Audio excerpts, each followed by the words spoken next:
자, 이번에 차는 11회차입니다. 11회차는요, 위험물부터 시작해서 소화까지 되어 있고요. 소화약제까지 들어가 있는 걸로 보입니다. 자, 그래서, 1번 문제 같은 경우야, 큰 문제 없죠. 그죠? 빈칸 넣기라서 단답형에서 그대로 보시면 될 것 같고, 1번, 2번, 3번, 요런 정도에서는 특히나 3번 같은 경우에는 지방질 기름과 요리용 기름 요런 얘기가 들어가고 있으니까 분말 소약제 중에서 이렇게 비누화 반응을 일으키는 것은 하나밖에 없죠. 예, 그건 이제 우리가 알고 있는 제1종 분말 소약제라는 거, 제1종이라는 거, 그 정도 알아두시고요. 자, 넘어가겠습니다. 자, 4번이 뭐죠? 4번이 밑에 있었군요. 자, 불활성 기체 소약제 중에서 구성 성분의 질소가 99.9%니까 질소밖에 없죠. 그래서 IG로 시작하고요. 다시 100 이렇게 하시면 되겠죠. 제일 첫 번째가 질소의 양을 나타내고 있으니까. 예, 넘어갑니다. 자, 5번 같은 경우 역시나 메탄, 에탄의 수소 원자를 치환했다 이렇게 했으니까 결국 브롬이란 얘기까지 들어가고 불소, 염소 들어갔으니까 얘네들은 할론이라 하셔야 됩니다. 할론이라는 거하고 그 다음에 메탄, 에탄 대신에 만약에 이렇게 들어갈 수도 있어요. 이렇게 유기물 자체에다가 우리가 한다. 탄소에다가 탄소화물에다가 치환을 한다. 이런 얘기에서 브롬하고 요오드까지 같이 들어가진다면은 요즘은 아이오딘이 아니지만 브롬은 브로민이라고 그러고요. 그렇게 하면 할로겐 화합물로 쓰시는 게 맞을 것 같고요. 예.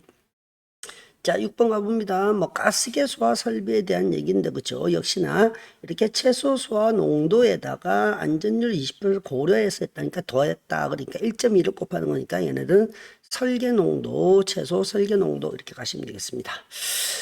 자, 7번 공기의 비중보다도 1.5배 크다. 이거 보면서 드라이 아이스, 액화탄화가스 있으니까 이산화탄소의 특징인 거 아시겠죠? 예, 넘어갑니다.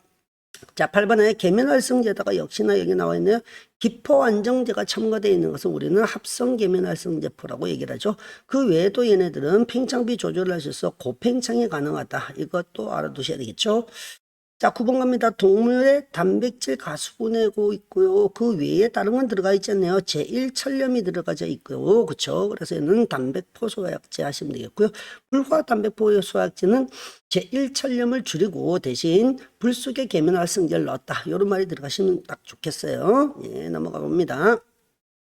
자, 10번 문제 역시 마찬가지로 얘네들은 탄산수소 나트륨이고 황산하고 화학 반응을 일으키고 그때 생성이 된 이산화탄소로 압력원이 된다고 그랬으니까 결국 얘네 같은 경우는 두 개의 화학 반응이 일어나죠. 얘가 지금 알칼리 성분이고요. 얘가 산의 성분이기 때문에 얘네들은 산알칼리 이렇게 하시면 되겠습니다. 알칼리 소약제 이렇게 하시면 되겠네요. 자, 11번 가봅니다. 발표된 포시드 중에서 25%가 다시 되돌아온다 수용액으로. 그래서 되돌아온다는 말 자체를 우리는 뭐라고 그랬냐? 환원이라고 그랬죠. 환원이라고 그러고 25%가 다시 되돌아온다고 해서 25% 환원 시간 이렇게 하시면 되겠습니다.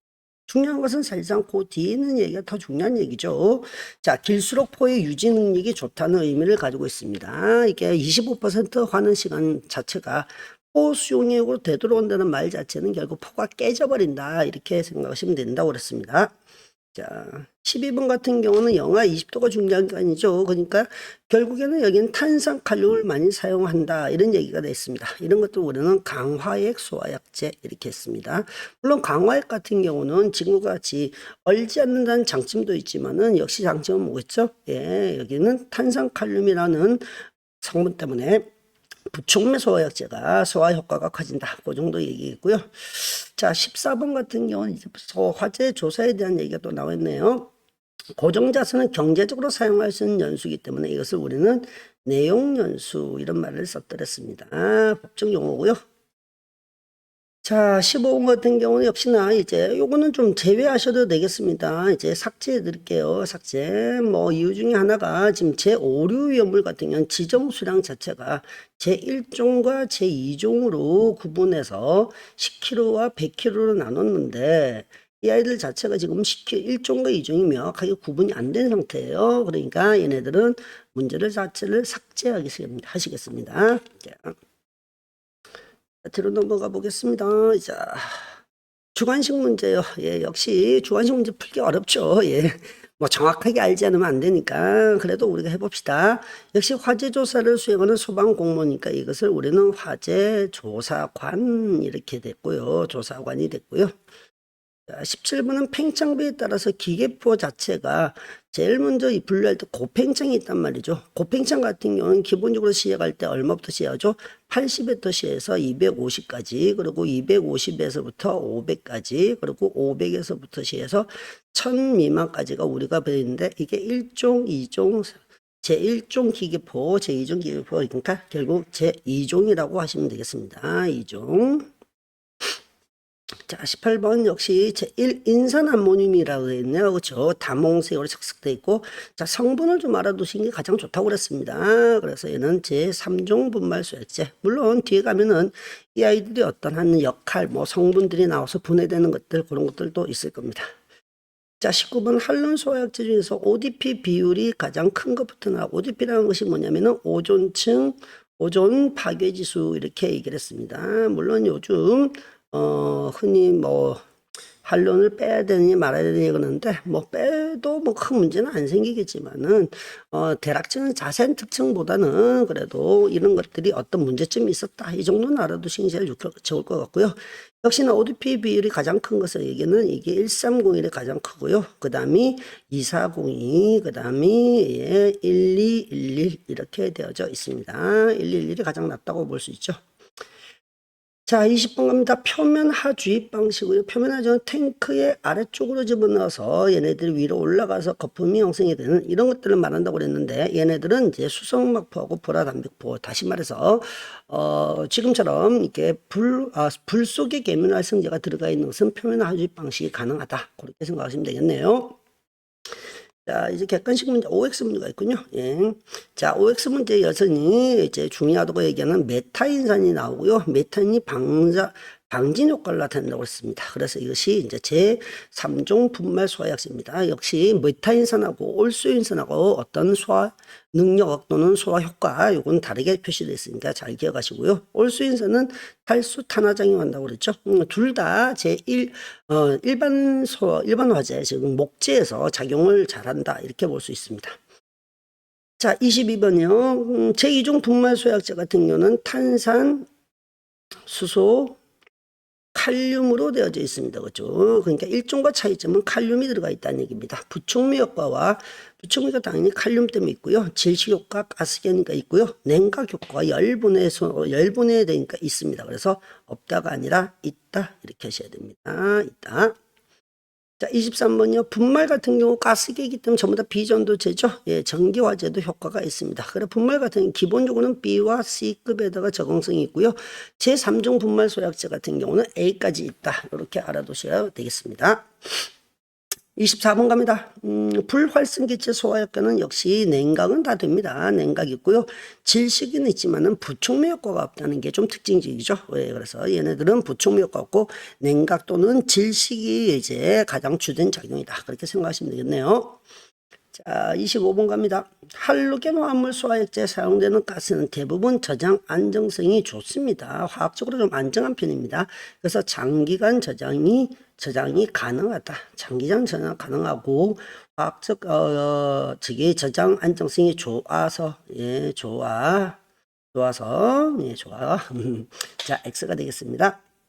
26번이요. 한론 소약제는 제3류 위험물 화재, 제5례는 사용할 수가 없죠. 그죠? 기본적으로 제3류 같은 경우는 대부분 다 직접 반응한다고 얘기했고요. 5류 같은 경우는 질식 효과가 떨어지고 또는 화염이 이렇게 나타나기보다 보통 이제 폭발성으로 많기 때문에 얘네들은 효과가 없다. 사용할 수 없다고 얘기했습니다.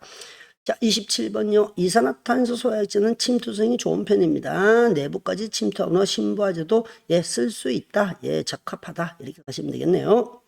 자, 28, 내알콜포는 이제 특수포라고 그랬습니다. 근데 모든 수용성 액체에 완벽하게 적용되지는 않습니다.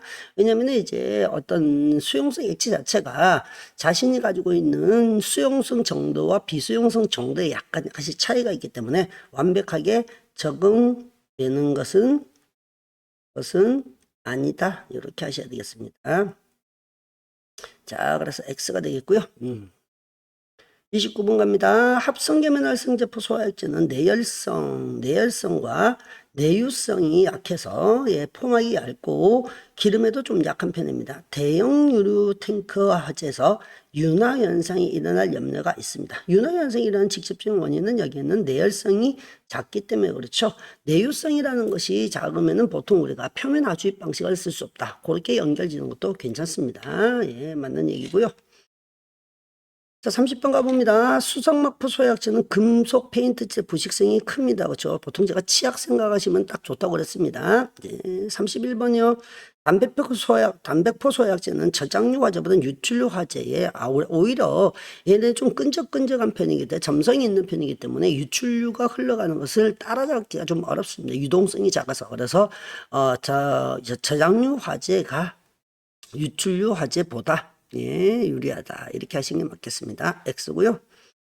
32번 인산화물제 강화액 소화약제도 있었습니다. 그죠? 요즘은 주로 대부분 잘 안 쓰지만은 다만 이런 인산암모늄이 탈수탄화 작용을 합니다. 탈수탄화 작용하는 것은 여기서도 마찬가지로 올소인산이라는 것이 나오기 때문에 이거에서 이게 제3종 분말 소화약제에 들어가는 성분하고 거의 유사하거든요. 그래서 올소인산이 나타납니다. 그래서 불연화하고 있습니다. 자, 33번 화재 공간을 완전히 밀폐시켜서 소화하거나 수건 담요도 덮어서 산소를 차단하기 때문에 질식소화 좋습니다. 화재 조사는 발생 상황, 원인, 손해 상황 등을 통계하면서 널리 소방 정보를 수집하고 행정시 체계 자료로 사용하는 목적이 있습니다. 좋아요. 가정 다음을 위해서 우리가 하는 거죠. 차후를 위해서 예방을 하기 위해서 이렇게 됐습니다. 자, 과염소산, 과산화수, 질산 모두 제6류위험물입니다. 6류위험물의 지정수량은 얼마죠? 예, 잘 아시겠죠? 300kg입니다. 예, X고요. 36번부터 아무리 객관식 문제가 되겠네요. 위험물에 대한 설명으로 올바르지 않은 것은 이황화탄소, 디에틸에트는 전부 다 특수인화물 맞습니다. 지정수량 50리터 좋고요. 인화성 고체는 화기 엄금을 표시하는 것도 맞습니다. 산화성 액체 제6류위험물이죠. 충격주의가 표시가 되지 않고요. 얘네들은 기껏 해봐야 있는 게 가연물, 접촉주의 이 정도밖에 없습니다. 액체이기 때문에요. 충격주의는 없고요. 충격주의가 들어간 것은 산화성 고체가 돼야 되죠. 충격주의는 산화성 고체가 돼야 됩니다. 또는 제5류위험물도 충격주의는 들어가죠. 제1류위험물은 가연성 고체라고 합니다. 그렇죠. 유황, 이제는 이름 바뀌어서 그냥 황화린 대신에 뭐라고요? 황화인, 요 정도 보시고요. 정린도 있습니다. 다들 지정수량이 이제 100kg이 되어져 있죠. 자, 37번이요. 화재조사 전담부서에 대한 내용으로 옳지 않은 것은 전담부서의 조사관은 최소한 2명 이상 배치를 하게 되어져 있습니다. 그렇죠? 화재조사관은 시도지사가 실시하는 아니요. 시도지사는 화재조사 시험을 실시할 수 없고요. 아시겠죠? 누구요? 소방청장이 실시하는, 이렇게 가셔야 됩니다. 소방관서장은 전문성을 기반으로 하는 화재조사를 위해서 화재조사 전담부서를 설치 운영해야 됩니다. 그리고 전담부서의 조사관은 기본적으로 의무 보수 경우는 2년마다 받고 신규일 때는 1년 이내에 한번 받아야 됩니다. 그렇죠? 예. 넘어가겠습니다. 38번이요. 다음 중 포소화약제에 대한 설명으로 옳지 않은 것은 포의 팽창비는 발포하기 전에 부피, 이게 바로 수용액이 될 거고요. 발포하기 전이니까 발포 후의 부피는 포의 부피가 될 겁니다. 그러니까 얼마나 증가하는지를 나타냅니다. 그렇죠? 발포 전에 비해서 얼마나 증가하느냐 나타내죠. 불화단백포 소화약제는 제1첨염의 첨가가 적죠. 이걸 줄였다고 그랬죠. 저거 단백포보다는 장기 보관이 가능하다. 제1첨염이 있으면 얘네들이 안에서 침전물이 막 생긴단 말이에요. 자, 그렇고요. 그리고 정답은 어차피 여기서 2번이 답이 돼야 되겠네요. 자, 합성계면 활성 제품은 팽창비 조정할 수 있다고 그랬습니다. 일반 화재에서 고팽창으로 많이 쓴다고 그랬죠. 좋은 말이고요. 저발포 소약제 팽창비가 60에 저 소약제보다는 저발포는 이렇게 요 말은 없어도 되겠습니다. 그죠?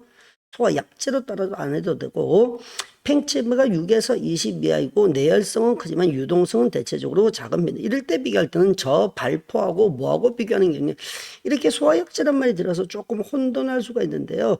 요거는 이제 삭제하시는 게 좋을 것 같습니다. 그래야 좀 의미가 명확해지니까. 저발포는 팽창비가 6에서 20이고요.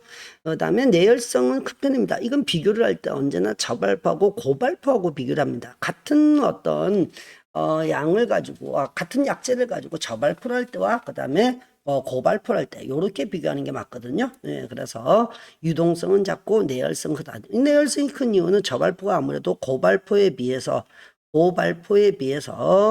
이 아이들이 막이 좀 더 두껍기 때문에 그렇습니다. 막이 좀 두꺼워서 그래요. 자, 39번 가봅니다. 가스계 소화약제에 대한 설명으로 올바르지 않은 것은 이산화탄소 소화약제는 다수인이 출혈할 때는 사용할 수가 없습니다. 그렇죠? 어떤 사람이 있을지 모르기 때문에 할론 소화약제는 상온에서는 액체로 존재하는 걸 맞고요. 할로겐 화합물 소화약제는 소화 후 잔여물을 남기지 않습니다. 가스계 공통적인 특징이라고 볼 수 있습니다. 물론 이제 뭐 분말은 조금 다르겠지만은 자, 불활성기체 질식 우려가 없습니다. 불활성기체가 우리가 탄생하게 된 가장 큰 이유고 인체에 해롭지 않게끔 하기 위해서 만들어진 거거든요. 자, 그래서 상주하는 곳에 사용할 수가 있다. 이렇게 하셔야 되겠습니다. 자, 마지막 40번입니다. 분말 소화약제 종류와 분말 소화약제 특징 연결해 봅니다. 1종이고요. 탄산수소, 나트륨 좋습니다. 백색으로 되어져 있고요. 2종 칼륨이고요. 적색 아니죠? 얘네들은 담회색으로 나타난다고 그랬습니다. 3종 같은 경우는 제일인산 암모늄이고 담홍색 좋습니다. 제4종 같은 경우는 탄산수소 나트륨하고 요소가 있고요. 그리고 회색으로 착색이 되어 있는데요. 뭐가 틀렸죠? 그렇죠. 잘못됐군요. 예, 칼륨이죠. 예, 칼륨이고요. 예, 그래서 정답은 지금 나와 있는 1번 기억하고 디귿이 되어 있는 3번이 답이 되어야 되겠습니다. 자, 이렇게 해서 제 11회 해설을 또 마치겠습니다. 12에서 뵙겠습니다.